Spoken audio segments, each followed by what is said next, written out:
which is good, Yeah. is he forgets what his cause is, so he redoubles his efforts. He forgets what He forgets what his cause is, the cause he's fighting for, so he redoubles his efforts. He forgets his causes, so he redoubles his efforts. Redoubles His efforts. Yeah. Sometimes there's some wisdom you pick up from here and there when you read. Jazakallah khair. Inshallah. So I told them yesterday, it takes a lot of effort for a man coming from the Middle East to speak in America. It takes a lot of effort. Yeah.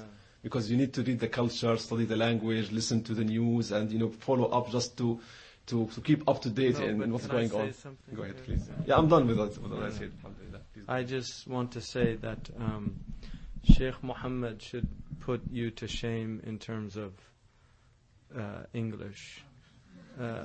And just forget about Arabic. And I really mean that. And the thing that I really appreciate about him, Dr. Omar said the thing that he really gets upset about is he said, you have khutbah here in America who've been given khutbah for 10, 15, 20 years on the mimbar, and they can't speak English still. They speak poor, broken sentences. They don't study any of the language or the culture. And he said it really upsets him because he feels that he's being insulted as somebody who converted from this culture or civilization to Islam, and then he listens to people that haven't taken the time just to learn his language in order to speak in it. And that's one of the secrets of the Prophet ﷺ. They said, كَانَ يَتَكَلَّمُ بِكُلِّ قَبِيلَةٍ بِلَهْجَتِهَا وَمَا يَسْتَحْسِنُ مِنْهَا. He used to speak to every clan with their particular dialect, and then he would speak in what they preferred of their dialect. In other words, it was the highest language in...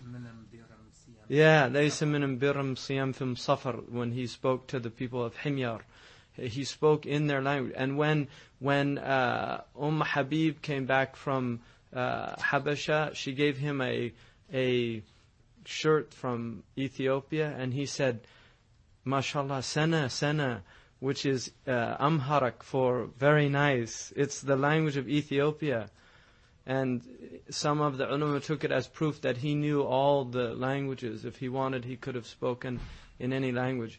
But he spoke, she was coming from Habasha, and he said, sana, it's Hasan, it's a nice garment. So, that's one of the things. And every time that I see him, the language is more sophisticated than it was the previous time. So, that's the thing. If you put some effort in, Allah gives you increase and openings and things like that. But we have very few scholars from the traditional world that can come and speak not only in a high level of English, but with the nuances of the language and of the culture. And for me, it's sad when your wit gets lost on witless people.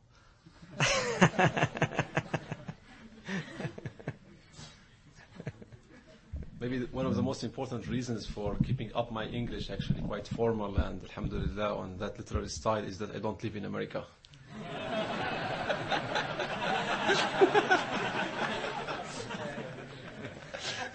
The Americans are good at many things, but definitely not at the English language. With the exceptions of...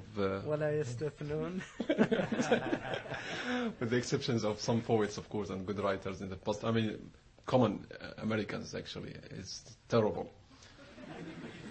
Actually, I had a journalist once in New York City in the Islamic Center. After listening to my speech, she said, "Your English is marvelous. Or excellent. Where did you study?" I said, "Not in America." And she was embarrassed. Anyway.